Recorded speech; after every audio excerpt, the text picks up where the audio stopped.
Welcome to Narcissist Apocalypse's informative series, According to Survivors Just Like You, a series of videos where all of our information is provided from conversations with abuse survivors. And also, please don't forget to like this video and subscribe to our channel and to our podcast, Narcissist Apocalypse, which is available on all podcast apps. And today's video is the top 10 reasons why a narcissistic abuser doesn't want to change, as heard and told from survivors just like you.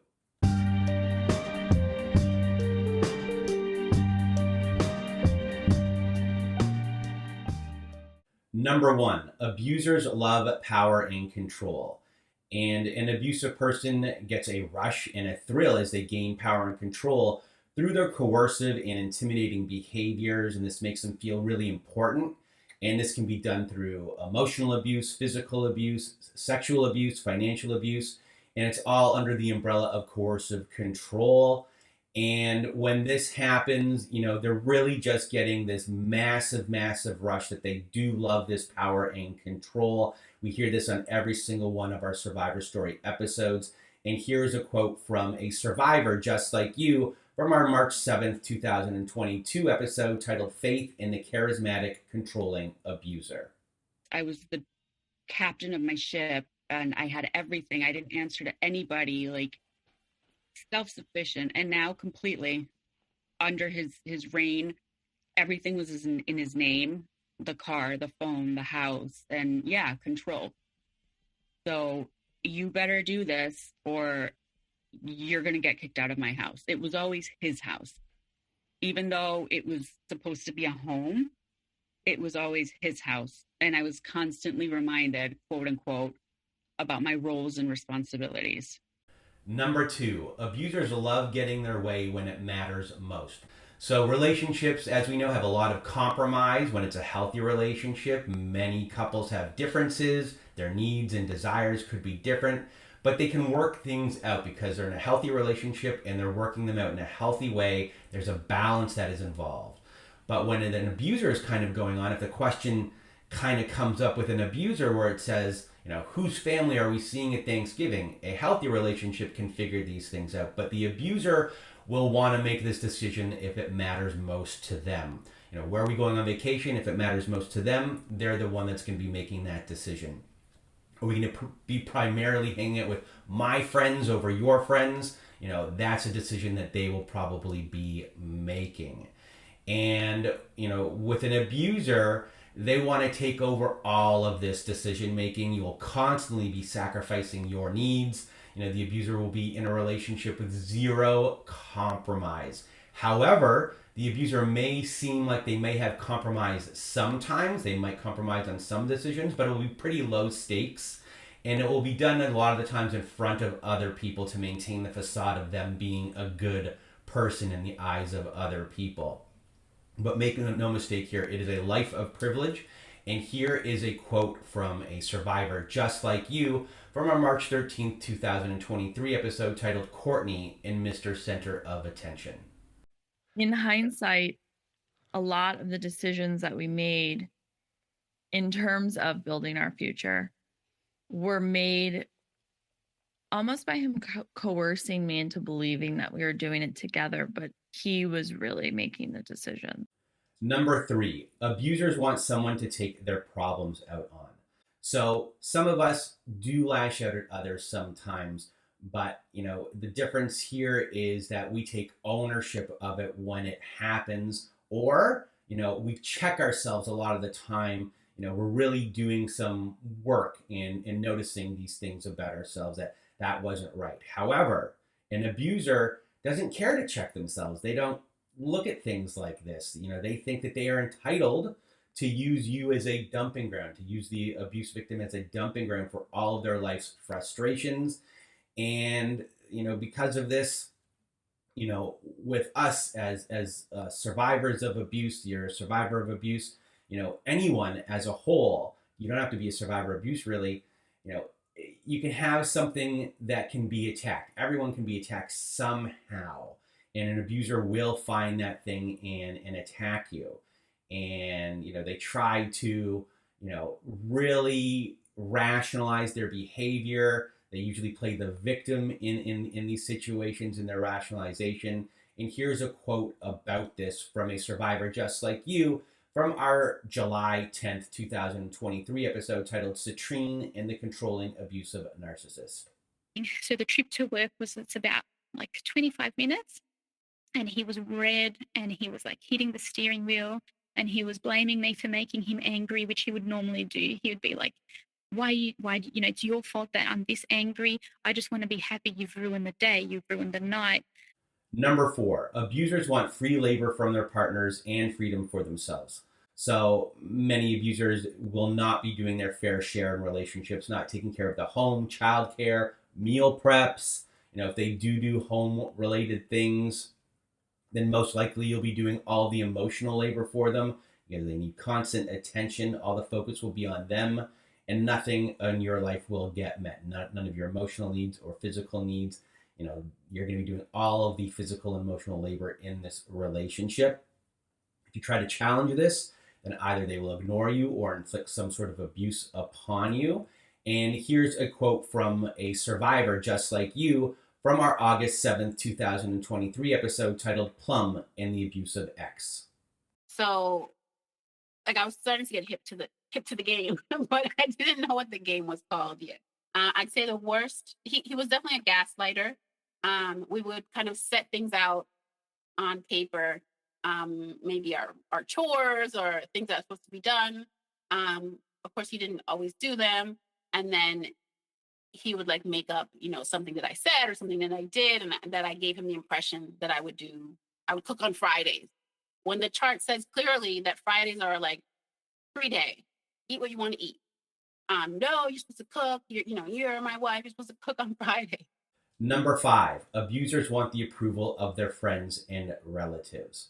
And the abuser might come from a family that supports specific gender roles and types of abuse. They surround themselves with friends who have the same types of attitudes. So when you're surrounded by these things, it's positively reinforced if you are an abuser. You could be doing abusive things. They might say, hey, you're doing a great job putting your partner in their place. They get positive reinforcement from this when they surround themselves with these people. This approval feels very good to them, and they don't want to lose that. And it usually comes from a very misogynistic point of view.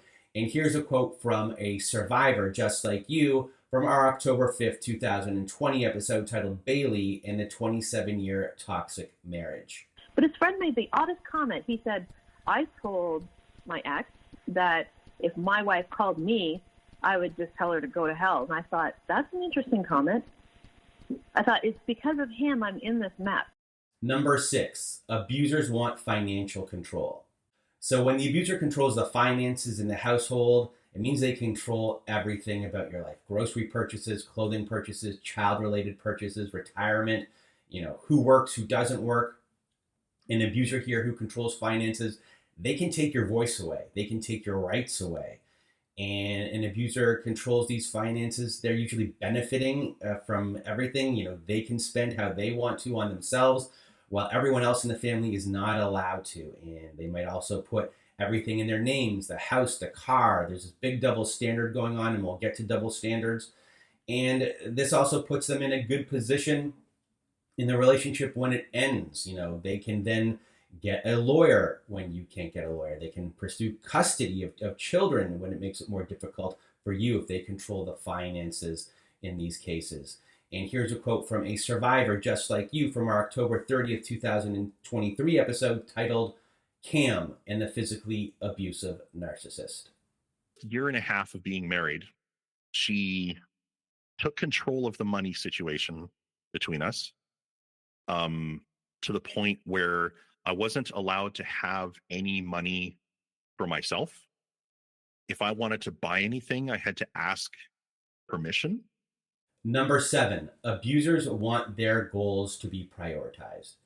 So it's all about them and their needs when it comes to their goals. Night classes become a priority if they need them. Studying for a job advancement becomes a priority. If you wanted the same thing, most likely you would not be allowed unless it was benefiting them in the long run or it didn't interfere with their life. So if you constantly did take care of the housework, doing all the things with the kids as well. They might not care if it doesn't interfere with their life. If they want to move for work, you're going to get uprooted. It's going to happen. It doesn't matter how it affects your life at all. And you would not get the same luxury. It's very selfish and it's very privileged. It's very entitled. And here is a quote from a survivor just like you from our June 26, 2023 episode titled Tori and the Controlling Altruistic Abuser. So I had given up my career. I was a successful nanny, a professional nanny in California, and I made very good money. And so I gave that up and I decided to move, a different direction with my career. In rural Iowa, it's very hard to find careers and jobs that pay well. So within 3 months of our marriage, he quit his job and I was supporting us on very little money. Number 8, abusers want to be seen as a good partner or parent in public without any of the sacrifice. So the abuser here likes showing people in the outside world that the relationship that they're in, that they are a good person in this relationship, that they're a good dad. And they might also see you as a trophy. So, if you have a good standing in the community or have a great job, they might parade you around like a trophy to show everyone, what a great partner you must be if this person is with me. So you can be seen in that way as well. It gives them this feeling, that they are someone to be praised. Everyone thinks they're a great partner, a great dad, a great parent, a great mom. People might say, you're so lucky to be with this person, even know that they are the abuser. And no one is aware what is going on behind closed doors, that, they're not contributing in the home at all. And this can be a big part of a smear campaign in the future if they want to employ one. And here's a quote from a survivor just like you from our September 8th, 2023 episode titled Stella and the Crazy Making Abuser. He was extremely, extremely covert. And the facade of his persona of being this great guy in the community, I mean, he shined in public, but behind closed doors, it was being a whole different person. Number 9, abusers want to be the center of attention with their needs superseding everybody else's. So an abuser likes to be the center of the victim's world. So part of the rages and insults or physical intimidations that are going on are being done so they are the center of your world. So you start thinking about how to avoid these situations again. So they're even on your mind, even when they are not there. That's what they want. They want you to constantly be thinking about them. So you're thinking about how to maneuver to avoid blow-ups, even when they are not there. When this happens, the victims here, you are thinking about them. You're not thinking about yourselves anymore. And when this happens, this is a huge, huge, huge, huge, huge privilege for them that you are constantly thinking about them. And the abuser wants you to think this way. Imagine having someone always thinking about you and catering to you and your needs and, and your moods, everything, like what you want in the home. And it's really, a very, very privileged life that an abuser is leading here. And an abuser wouldn't want to give something like this up. They're able to do anything that they want. They're able to put this fear in you. So you're always thinking about them and their needs. And of course, they're going to want to keep you in this place. And here's a quote from a survivor just like you from our March 13th, 2023 episode titled Courtney and Mr. Center of Attention. He was essentially telling me what I say is more important. And if you go against what I say, it's disrespect. So that started to permeate the walls of our home, if you will, and bleed into my friends, my family, and the kids. Now I see, again, it goes back to he wanted the attention and the power and the authority to be solely focused on him to be the center point of the family, right? So I think that's where I saw that behavior really exponentially start to increase when our son was born. Number 10, abusers enjoy the privilege of double standards. So double standards is when they have a set of rules for you, the victim, and then they have their own set of rules for themselves. So in arguments, if they scream, it's okay, but if you raise your voice just a little, just a tiny bit, you are called hysterical. When it comes to time, their time is worth everything, but your time isn't worth anything. If you try to do something with your time, it doesn't matter. That's a double standard. Their time is worth something, your time is not. And you're not allowed to point out any of these faults either. And they really set themselves up to be above criticism here. So you can't criticize them at all. None of your complaints will be heard in any sort of way. It's a lot of selfishness that is going on. It's destructive behavior that is going on. And they really are able to live this, life of privilege with a different set of criteria designed by them for them, so they can live the life that they want, and you're not allowed to question anything that is going on. And it's one of the biggest things that they don't want to give up is this double standard. It is a created system by them to do anything they want. They can abuse you in any way, and you can't do anything about it. And this is just a very big life of privilege that they are getting here, and they'll do anything to protect it. And here's a quote from a survivor just like you from our June 5th, 2023 episode titled Lynn and the Bullying Mr. Right. Part of it was that he would always complain about me spending money at a few extra $100 here or there. Wasn't anything we couldn't afford. Then he has a $3,000 charge of his own. So he's talking out of both sides of his mouth, being very hypocritical on the money issue.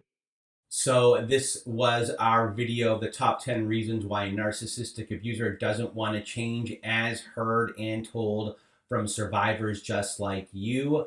I hope you like this video. Please like this video and subscribe to our channel, as well as subscribe to our podcast, Narcissist Apocalypse, which is available on all podcast apps. And I hope you have a good